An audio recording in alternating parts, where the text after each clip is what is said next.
Hello everyone, welcome back to my channel Pooja commerce classes. कैसे हैं आप सभी? आई होप आप सभी बढ़िया होंगे।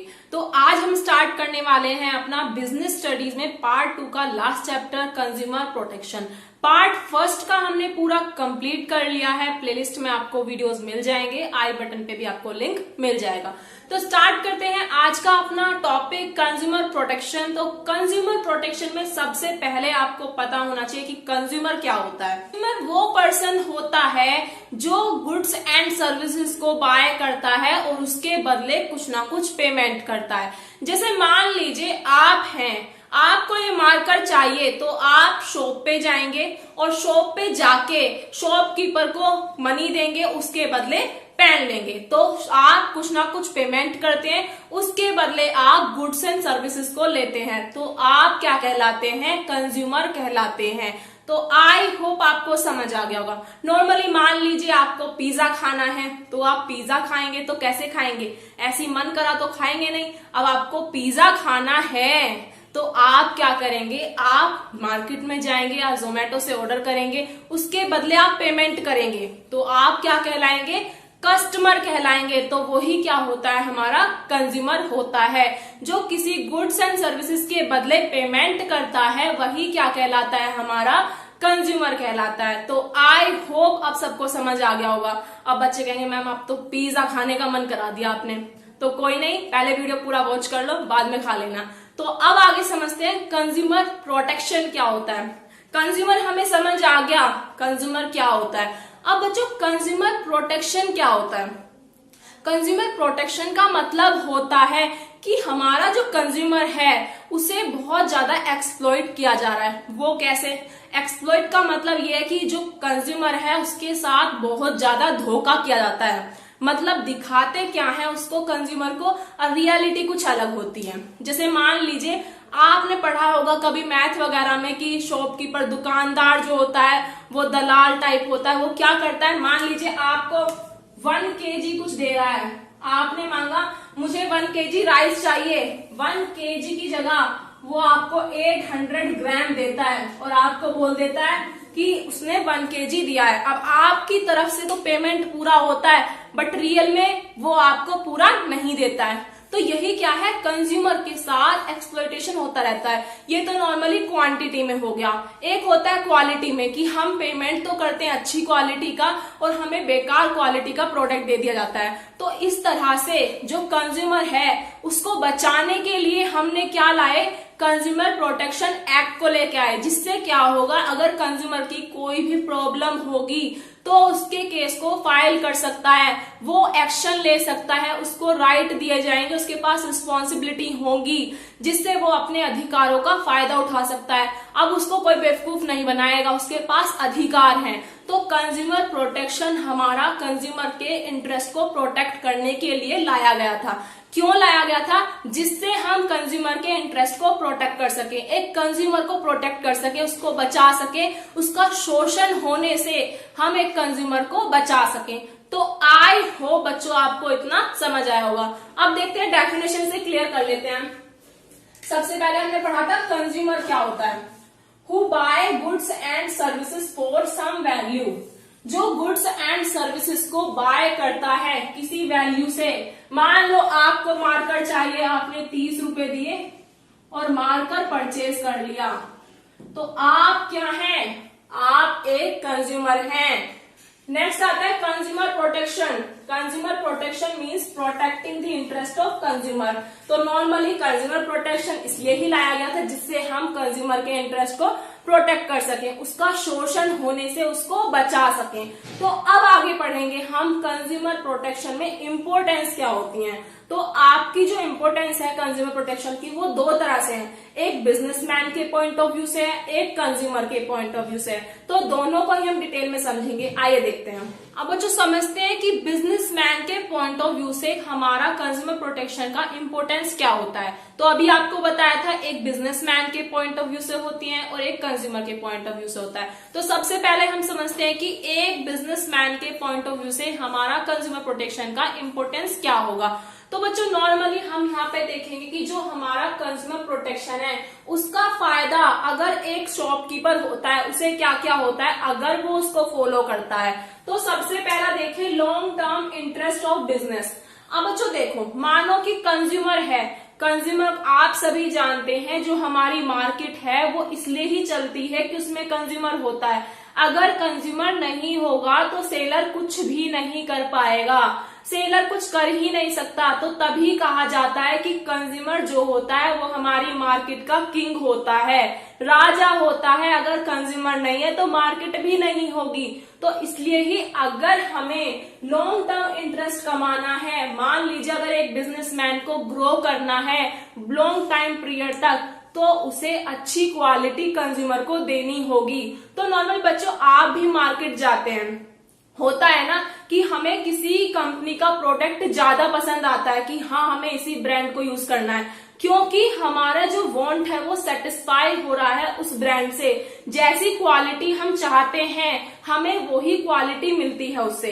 तो मतलब वो कंपनी किस लिए आगे बढ़ रही है, क्योंकि हम सेटिस्फाइड हैं उसको। हम सेटिस्फाई होंगे तो हम 10 लोगों को उसको सजेस्ट करेंगे कि हाँ इस कंपनी का प्रोडक्ट आप परचेज कर सकते हैं, इनकी क्वालिटी बहुत अच्छी है। अगर वो अच्छा प्रोडक्ट नहीं देगी तो हम 10 को यही बोलेंगे कि भैया बिल्कुल भी परचेज मत करना, बहुत बेकार क्वालिटी है उनकी।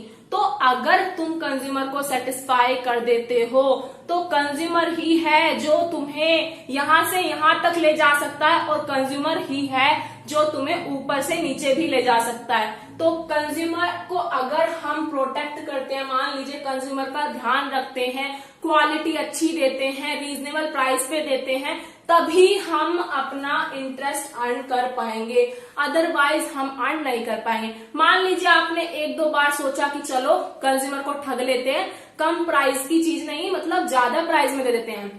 नॉर्मली अगर कोई चीज 10 रुपए की है उसे 15 में दे देते हैं। आज तो आपने उसे ठग लिया, वो मजबूरी में आपसे लेके भी चला गया, बट क्या वो दोबारा आपकी दुकान पे आएगा? वो सोचेगा ये तो महंगा देते हैं, हम तो इनसे परचेज नहीं करेंगे। तो इसलिए अगर आपको अपना बिजनेस ग्रो करना है तो आपको सब कुछ देख के चलना होगा। आप कंज्यूमर को लूट नहीं सकते हैं, तो आपको कंज्यूमर का भी ध्यान रखना है कि वो ही आपको ग्रोथ ले जाएगा, मतलब वो ही आपकी ग्रोथ करा सकता है। तो आई होप यहां तक बच्चों को समझ आ गया होगा long term interest of business होता क्या है। अब आ जाते हैं नेक्स्ट पॉइंट पे, बिजनेसमैन यूज सोसाइटी रिसोर्सेज। अब बच्चों होता क्या है कि जो बिजनेसमैन है, ये पॉइंट हमने आपको मैनेजमेंट में ही पढ़ाया था, बिजनेसमैन जो होता है वो सोसाइटी की रिसोर्सेज को ही यूज करता है। वो कैसे? मान लीजिए अगर एक बिजनेसमैन कोई भी बिजनेस करता है तो वहां की लाइट, वहां का पानी, वहां का एनवायरनमेंट, सब कुछ वो सोसाइटी का ही यूज कर रहा है। अगर सोसाइटी उसे ये सब नहीं देगी तो वो अपना बिजनेस सरवाइव ही नहीं कर पाएगा वहां पे। तो एक बिजनेसमैन के लिए सरवाइव करना बहुत जरूरी है मार्केट में, और मार्केट में सरवाइव वो तभी कर पा रहा है जब उसे सोसाइटी की रिसोर्सेज मिल रही हैं, और रिसोर्सेज उसे तभी मिलेंगी ठीक से जब वो अपने कंज्यूमर को खुश रखेगा, उनको सेटिस्फाई रखेगा। अगर वो कंज्यूमर को सेटिस्फाई नहीं रखेगा तो उसके पास भी कोई नहीं आएगा। रिसोर्सेज में आप ये भी कह सकते हैं जैसे लेबर हो गई। अब एक मान लीजिए कंपनी है, एबीसी कंपनी है, अब यहाँ पे पूरी सोसाइटी है ये, अब इसमें वर्कर चाहिए काम करने के लिए, अब इसमें वर्कर चाहिए काम करने के लिए। अब मान लीजिए आप किसी को सैलरी देना पसंद ही नहीं कर रहे हैं, आप जहां पे आपको 10,000 देना चाहिए वहां पे आप कितना दे रहे हैं? 2,000। क्या कोई कंज्यूमर आपके पास, मतलब कंज्यूमर नहीं, यहाँ पे एम्प्लॉइज, क्या कोई एम्प्लॉय आएगा काम करने के लिए जब उसको पता है कि उसको 10,000 मिल सकता है? क्या वो 2,000 में नौकरी करेगा? नहीं करेगा। तो इसीलिए आपको अपनी सोसाइटी को भी खुश रखना होगा, तभी जाके आप आगे रन कर सकते हैं। तो यहाँ पे आपको ये बताया है कि बिजनेसमैन जो होता है वो सोसाइटी की रिसोर्सेज को यूज करता है, तो उसका मोटिव होना चाहिए कि वो हर एम्प्लॉयज को, नॉर्मली कस्टमर को सेटिस्फाई रखे, क्योंकि वही कंज्यूमर, वही एम्प्लॉयज, वही सेम है। मान लीजिए जो सोसाइटी में सब रह रहे हैं वो कंज्यूमर भी हैं, वो ही काम करेंगे, वो ही परचेज करेंगे। नॉर्मली आप इकोनॉमिक्स में पढ़ चुके हैं कि ओवरऑल जो हमारी मनी है वो घूमती रहती है, अब वहीं से कमाते हैं, वहीं पे खर्च करते हैं, तो ये सब हमने समझा हुआ है। तो यहाँ पे रिसोर्सेज का आपको ध्यान रखना है, तो आपको उनको पेमेंट करनी पड़ेगी। तो बच्चों ओवरऑल इसका मीनिंग यही है कि एक बिजनेसमैन को अगर जो सोसाइटी की रिसोर्सेज हैं उनको यूज करना है तो उसे अपने कस्टमर को सेटिस्फाई रखना होगा। जब वो अपने कस्टमर को सेटिस्फाई कर पाएगा और जो भी हम उसके अंडर में वर्क कर रहे हैं उनको सेटिस्फाई कर पाएगा, तभी जाके वो ग्रो कर सकता है। तो आई होप आपको यहां तक समझ आया होगा। नेक्स्ट आता है बच्चों गवर्नमेंट इंटरवेंशन। अब गवर्नमेंट इंटरवेंशन का मतलब क्या होता है बच्चों? क्या होता है नॉर्मली जब आप कोई गलत काम करेंगे, मान लीजिए आप नहीं है यहाँ पे शॉपकीपर है, अगर कोई शॉपकीपर गलत काम करेगा तो गवर्नमेंट उसके बीच में आएगी, गवर्नमेंट उसको मना करेगी। जैसे मान लीजिए आप कुछ भी गलत कर रहे हैं और कस्टमर के साथ कुछ गलत हो रहा है तो गवर्नमेंट आपके बीच में आएगी, गवर्नमेंट उसको सॉल्व करने की कोशिश करेगी, आपका बिजनेस बंद करा देगी। मान लीजिए आपने कोई प्रोडक्ट बनाया उसमें कुछ खराबी आ गई, जैसे मान लीजिए मैगी में आई थी, हमारी मैगी में कुछ डिफेक्ट आ गया था, उस टाइम पे मैगी को बैन कर दिया गया था, तो गवर्नमेंट आएगी क्योंकि वो हमारी जनता के लिए हानिकारक है। तो अगर आपको ऐसा नहीं करना है तो आप क्या करेंगे? अच्छा प्रोडक्ट बनाएंगे।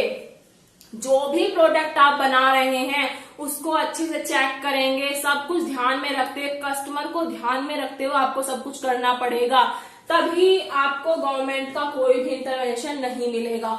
गवर्नमेंट कुछ नहीं कहेगी आपको अगर आपका प्रोडक्ट अच्छा है, मार्केट में अच्छे से जा भी रहा है, कस्टमर सेटिस्फाई भी है, तो गवर्नमेंट कुछ नहीं कहेगी। तो यही जरूरी है, एक इम्पोर्टेंस है कि गवर्नमेंट इंटरवेंशन यहाँ पे क्या है कि आपको सब कुछ अच्छे से करना होगा, तो गवर्नमेंट कुछ भी नहीं कहेगी। नेक्स्ट आता है consumer is the purpose of business. अब बच्चों कंज्यूमर जो होता है, पर्पस ऑफ बिजनेस का मतलब क्या है कि अगर कंज्यूमर नहीं होगा तो बिजनेस भी नहीं होगा। अगर हमारा कंज्यूमर होगा तभी बिजनेस होगा। सही बात है ना? नॉर्मली कंज्यूमर हमारा किंग होता है मार्केट का, अगर किंग ही नहीं रहेगा तो सभा का क्या फायदा। तो आपको याद रखना है कि हमारा जो कंज्यूमर है वही एक मेन पर्पस होता है बिजनेस के लिए। अगर कंज्यूमर नहीं है तो कुछ भी नहीं कर सकता शॉपकीपर। तो कंज्यूमर का होना बहुत ज्यादा जरूरी है, और वो जरूरी है, उसको प्रोटेक्ट करना भी जरूरी है, उसके लिए अच्छी क्वालिटी देना भी बिजनेसमैन की रिस्पॉन्सिबिलिटी है, उसको अच्छे से पेमेंट करना भी है कि अगर उसके यहाँ पे कोई वर्क कर रहा है तो उनको पेमेंट भी अच्छी कर सके। आप पेमेंट को कनेक्ट करिए कि वही एम्प्लॉयज जो आपके अंडर में काम कर रहे हैं बाद में वही तो कंज्यूमर बन जाते हैं। अब वो कमाएंगे तो खर्च भी करेंगे ना प्रोडक्ट पे, तो वही हमारे कस्टमर बन जाएंगे। तो आई होप आपको। लास्ट आता है हमारा सोशल रेस्पॉन्सिबिलिटी।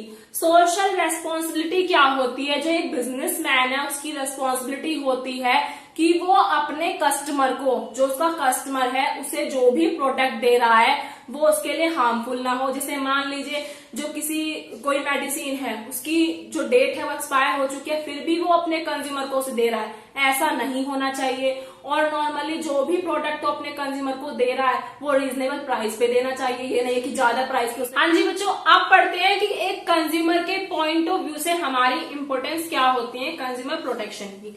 तो सबसे पहला है हमारा कंज्यूमर इग्नोरेंस। अब क्या होता है, जो हमारा कंज्यूमर है वो अवेयर नहीं होता है, जो कंज्यूमर है उसे नहीं पता है। जैसे हम ही हैं, हमें नहीं पता होता था पहले कि हमें क्या कैसे परचेज करना चाहिए, हमें राइट नहीं थे, तो हमें ये नहीं पता था कि अगर हमारे साथ कुछ गलत होता है तो हम उसके खिलाफ एक्शन ले सकते हैं।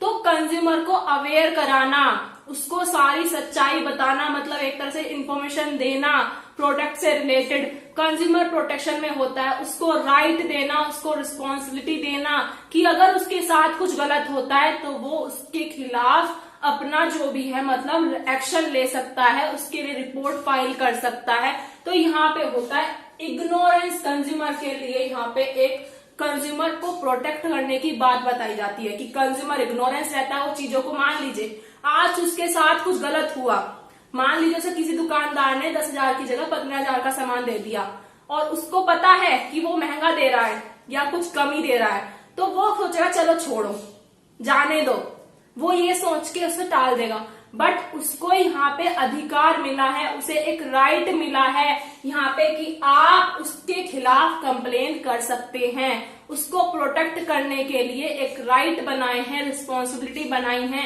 कि आप उसके खिलाफ कंप्लेन कर सकते हैं अगर आपके साथ कुछ भी गलत हो रहा है। तो यहाँ पे आ जाता है कंज्यूमर इग्नोरेंस में उसको अवेयर कराना। क्या कह सकते हैं, अवेयरनेस, उसके अंदर अवेयरनेस डालते हैं कि हम यहाँ पे बताएंगे, एक कंज्यूमर को बताएंगे कि आपके पास राइट है। अभी राइट भी हम आगे पढ़ेंगे, तो उसके राइट के अकॉर्डिंग आप कंप्लेन दर्ज कर सकते हैं। अब आता है अनऑर्गेनाइज्ड कंज्यूमर। अब क्या होता है बच्चों, नॉर्मली हम सबको पता होता है कि हमारे पास राइट है, हम कंप्लेन कर सकते हैं, बट क्या होता है हम सोचते हैं छोड़ो चलो, इतना सरदर्दी लेने से क्या फायदा, बेफालतू में इतना कोर्ट कचहरी के चक्कर नहीं काटने हैं। तो इसके लिए भी तो हमारा अनऑर्गेनाइज्ड कंज्यूमर में यही होता है कि एक ऐसी ऑर्गेनाइजेशन कंज्यूमर के लिए बनाई जाती है जो उसके अगेंस्ट से लड़ती है, तो जिससे आप उसके पास अपनी कंप्लेन ले जा सकते हैं, वो आपके खिलाफ लड़ेगी। नेक्स्ट आता है हमारा exploitation of consumer.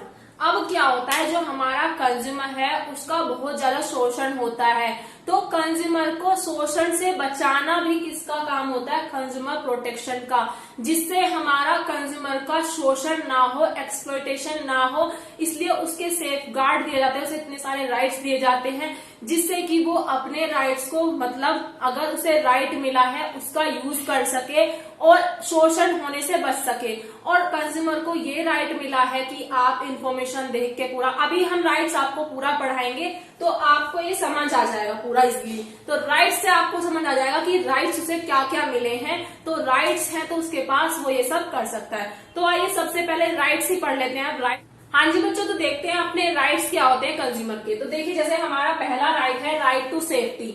Right to safety का मतलब होता है एक कंज्यूमर के पास राइट होता है कि जो भी वो गुड्स एंड सर्विसेज परचेज कर रहा है वो उसकी लाइफ के लिए, उसकी प्रॉपर्टी के लिए हार्मफुल नहीं होना चाहिए। मान लीजिए उसने कुछ भी परचेज करा, मान लीजिए कंज्यूमर मेडिसिन परचेज करने गया और वो उसकी लाइफ के लिए खराब है या मतलब अच्छा नहीं है, उसने कुछ डिफेक्टेड पीस दे दिया, तो उसको राइट है कि वो कंप्लेन कर सकता है। तो अगर उसकी हेल्थ के ऊपर बात आ जाती है तो वो कंप्लेन कर सकता है, उसके पास राइट है। क्योंकि शॉपकीपर को भी, जो शॉपकीपर है उसे भी राइट्स को फॉलो करना चाहिए और उसे कंज्यूमर को कोई भी ऐसा प्रोडक्ट नहीं देना चाहिए जिससे उसकी हेल्थ और उसकी प्रॉपर्टी को नुकसान हो। तो अगर कंज्यूमर की हेल्थ और प्रॉपर्टी को नुकसान पहुंचता है किसी गुड्स से, तो वो उसकी कंप्लेन दर्ज कर सकता है।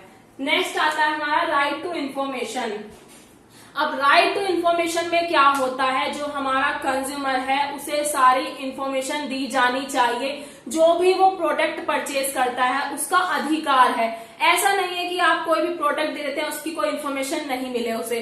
तो इसलिए अब क्या होता है, आप कोई भी प्रोडक्ट परचेज करते हैं उस पर लेबलिंग में ही सब कुछ रिटर्न होता है कि एक्सपायरी डेट क्या है उसकी और उसकी जो मैन्युफैक्चरिंग डेट क्या है, उसकी क्वांटिटी क्या है, तो सारी इंफॉर्मेशन उस प्रोडक्ट पे मेंशन होती हैं। तो इसलिए हर कंज्यूमर को जब भी वो कोई गुड्स परचेज करता है तो सारी लेबलिंग को पढ़ने के बाद परचेज करना चाहिए। तो यहाँ पे ये है कि इंफॉर्मेशन की, अगर कंज्यूमर को इंफॉर्मेशन नहीं दी जाएगी प्रोडक्ट की तो वो उसके खिलाफ कंप्लेन कर सकता है। तो उसको अधिकार है, अब वो अपना पैसा खर्च कर रहा है प्रोडक्ट के ऊपर, तो वो उसकी पूरी जानकारी लेने के बाद ही उसको परचेज करेगा। तो अगर उसके अधिकार को तोड़ा जाएगा, अगर मान लीजिए शॉपकीपर कहता है नहीं लेबलिंग नहीं है इस प्रोडक्ट पे, नहीं हमें नहीं पता इसके बारे में, आपको पैसे देने हैं, तो ऐसा नहीं कर सकते, उसको कंप्लेन करने का पूरा अधिकार है। नेक्स्ट आता है right to choice. Right to choice में आता है कि एक कस्टमर के पास राइट है कि वो अपनी चॉइस से कोई भी गुड्स परचेज कर सकता है और जो शॉपकीपर है वो उस पे कोई भी गुड्स थोप नहीं सकता। वो ये नहीं कह सकता कि आपको ये खरीदना ही खरीदना है, नहीं, एक कंज्यूमर के पास राइट है, अगर उसका मन होगा तो वो खरीदेगा, अगर उसका मन नहीं है तो वो नहीं खरीदेगा। उसकी चॉइस पे डिपेंड करता है, अगर उसे सही लग रहा है तो वो खरीदे, अदरवाइज वो ना खरीदे। उसके पास कोई ऐसा बर्डन नहीं है कि अगर वो किसी दुकान में चला गया, किसी शॉप पे चला गया है तो उसे परचेस करना ही करना है, ना ही कोई शॉपकीपर उस पर बर्डन डाल सकता परचेस करने का। तो आई होप आपको यहाँ तक क्लियर हुआ होगा। नेक्स्ट है हमारा right to hear and representation.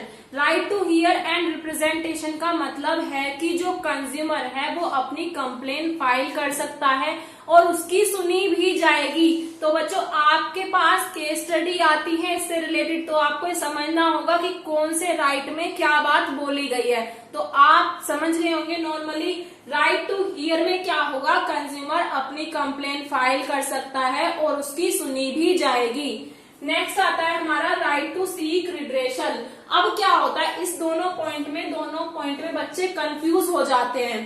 तो आपको जो कंप्लेन फाइल वाली बात है वो तो आपकी आती है हियर और रिप्रेजेंटेशन में, बट कंपनसेशन की बात, नुकसान, मान लीजिए कंज्यूमर का 10 लाख का नुकसान हुआ है, अब उस नुकसान की भरपाई वो कहाँ से करेगा, वो सीक रिड्रेसल के द्वारा अपनी कंपनसेशन को लेगा, उनसे डिमांड करेगा। तो जहां भी कंपनसेशन से रिलेटेड बात आती है तो वो कंज्यूमर सीक रिड्रेसल के द्वारा करता है। तो कंप्लेन फाइल वो यहाँ कर रहा है हियर और रिप्रेजेंटेशन में, और कंपनसेशन वो सीक रिड्रेसल से लेगा। लास्ट आता है हमारा right to consumer education. Right to consumer education का मतलब यही है कि हमारे कंज्यूमर को एजुकेट किया जाए कि वो जो भी प्रोडक्ट लेता है उसकी पूरी जानकारी ले, सब कुछ उसे पता हो। ऐसा नहीं है कि वो अनएजुकेटेड है, उसे कुछ भी नहीं पता है। अब क्या होता है, जितना ज्यादा कंज्यूमर एजुकेट होगा उतना ही ज्यादा वो सब चीजों से अवेयर होगा, तो उसे सब चीजों के बारे में इंफॉर्मेशन मिलनी चाहिए। तो उसके पास ये अधिकार होता है एक कि उसके पास सारी इंफॉर्मेशन हो। तो आई होप आपको राइट्स जो हैं वो क्लियर हो गए होंगे। हमारे कुछ ये 6 राइट्स हैं और यही हमसे केस स्टडी में पूछे जाते हैं। तो आई होप आपको क्लियर हुआ होगा। एक बार फिर से रिपीट कर देती हूँ। नॉर्मली सेफ्टी में क्या है, हमें जो अपने कस्टमर हैं उनकी सेफ्टी का ध्यान रखना है। इन्फॉर्मेशन में हमें उन्हें अवेयर करना है सब चीजों से। चॉइस में कंज्यूमर अपनी चॉइस से कुछ भी ले सकता है। और हियर में रिप्रेजेंटेशन में होता है कि कंज्यूमर की सुनी जाएगी अगर वो कंप्लेन दर्ज करता है। और रिड्रेसल में क्या होता है, वो अपने कंपनसेशन की डिमांड कर सकता है जितना भी उसका नुकसान हुआ है। और कंज्यूमर एजुकेशन में उसको एजुकेट किया जाना चाहिए। कंज्यूमर एजुकेट होगा तो वो अच्छे से प्रोडक्ट को परचेज कर पाएगा। तो आई होप बच्चों आपको आज का वीडियो क्लियर हुआ होगा। अगर कोई भी डाउट रहता है तो आप मुझसे कमेंट बॉक्स में पूछ सकते हैं। और अगर आपने अभी तक चैनल को सब्सक्राइब नहीं किया है तो जाके चैनल को सब्सक्राइब कर लेना, बेल आइकन को भी प्रेस कर लेना, जिससे हर वीडियो का नोटिफिकेशन आपको मिलता रहे। Thank you so much.